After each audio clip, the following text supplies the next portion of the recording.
Previously with King Dedede. Now back to King Dedede. Oh man. What a warp and... Oh no. Dedede? Waluigi? I see that you have fallen into my master and I's trap. Wait, master? What do you mean, master? I thought you were working alone. Au contraire, my penguin pal. Meet Ludwig. Yes, it is I, Ludwig von Koopa. And Dedede, I want your channel. My channel? Why do you want it so bad? Well, it is because I want you to review a specific game, but you don't review it, and it doesn't look like you're going to review it anytime soon. Yeah, wait, what? Yes. Why, you see, I am a big fan of Sonic the Hedgehog. I have blue hair, spiky, and everything. I've been such a big fan ever since I was a kid. Are you serious? Well, why didn't you just request it in the comments section?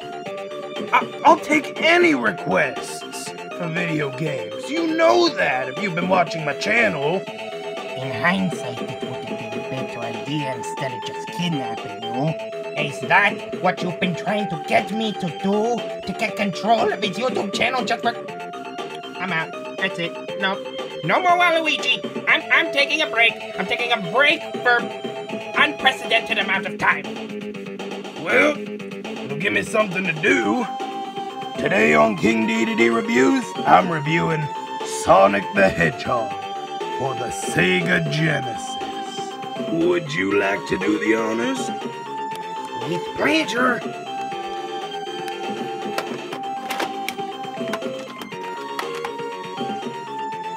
Well, time to get to review.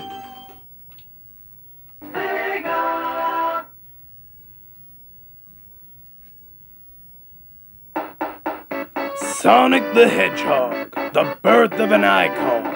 Is this game any good? Let's find out.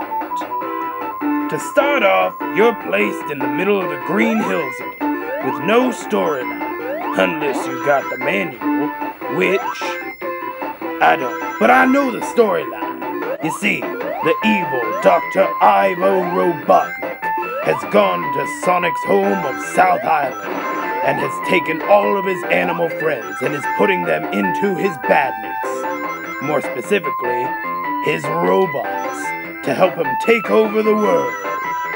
Only you, a blue-haired, spiky hedgehog with an attitude, are able to stop him. And that's basically the story. Sonic the Hedgehog's control scheme is very simple.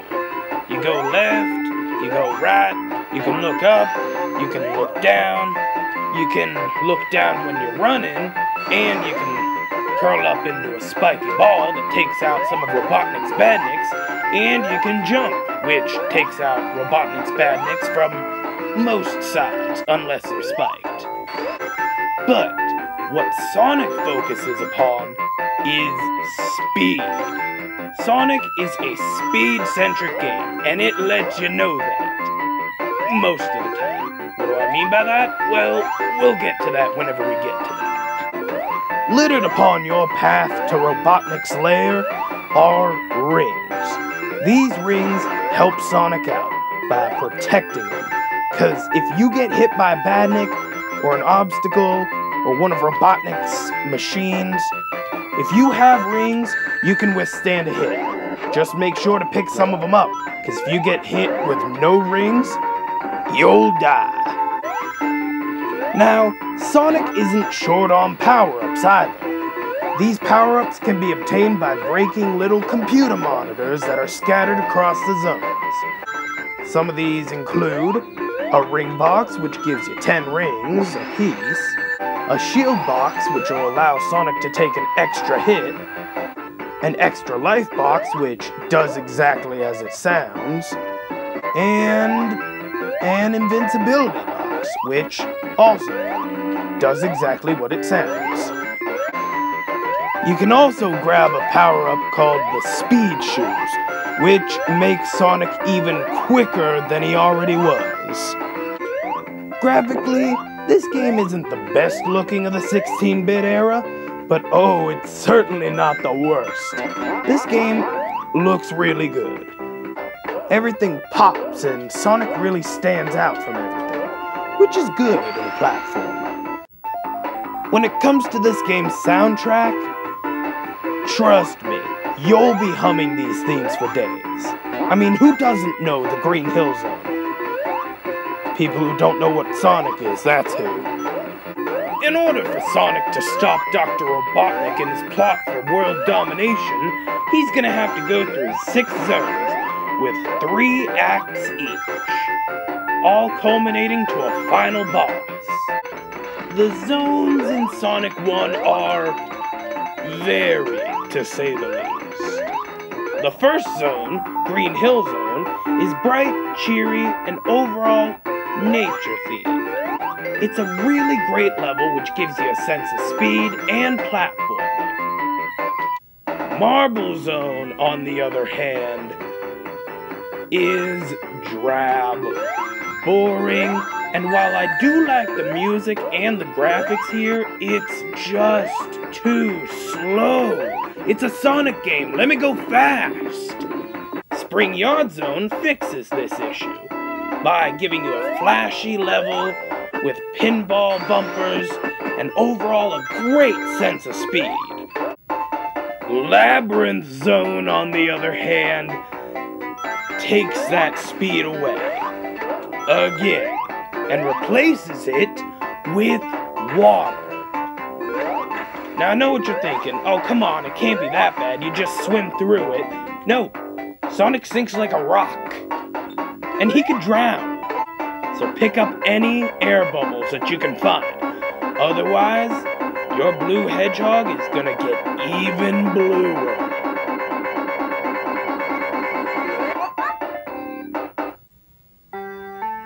Starlight Zone brings back that sense of speed and just gives you a really great level that's well designed yet challenging. You're almost there at Robotnik's lair, but first you gotta get through this town square. Didn't even intend for that to rhyme. Speaking of Robotnik's lair, Scrap Brain Zone. By far the toughest level in the game. Spikes, saw blades, fire, more spikes, more saw blades, electrical outlets, spinning platforms, bottomless pits, and Robotnik sending you into Act 3, which is the sewers. Which, you know what that means, more water.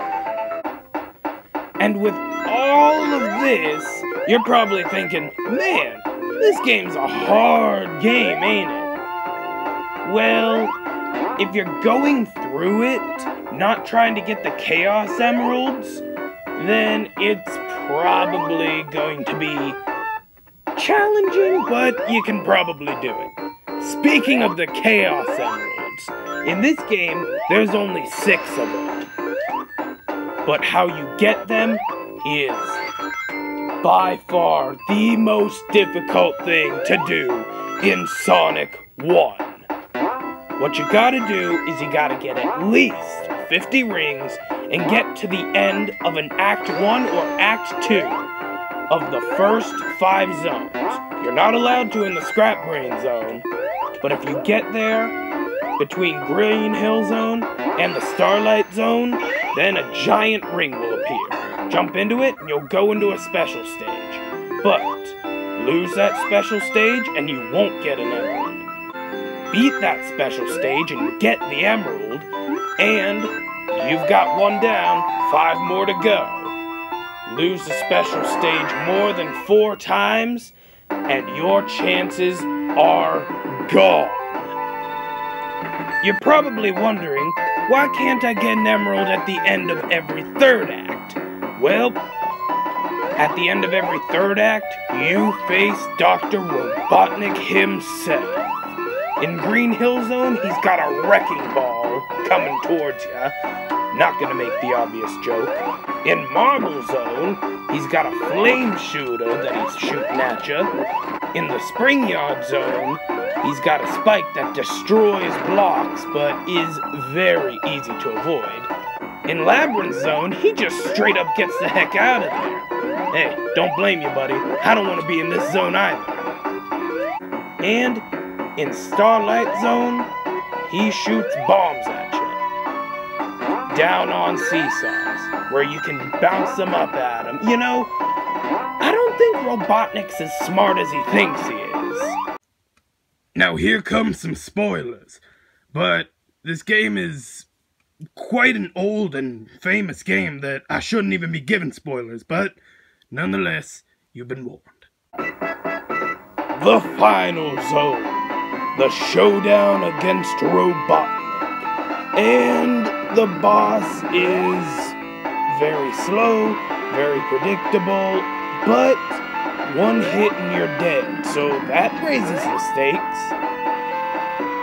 He tries to crush you, and if he succeeds, you'll die, but you'll probably be able to beat him really quickly, and pretty easily, even though he is the hardest boss. And here's one to grow on, Robotnik. But anyways, after defeating Robotnik, peace is restored to South Island, and the Chaos Emeralds are returned to their natural habitat. That's it. That's the end. You've just beat Sonic the Hedgehog for Sega Genesis. Overall, Sonic the Hedgehog is still a really good game, and I think it holds up quite well today, in some ways more than others. Well, this has been King Dedede, and Ludwig, and we'll see you next time. So Ludwig, now that I've reviewed Sonic the Hedgehog, am I allowed to go home now? What do you mean? You've been home for the entire episode. In fact, we used your regular chair in the episode. Oh yeah. Well, I guess I'll see you later. That's it. I'm out for an unspecified amount of time.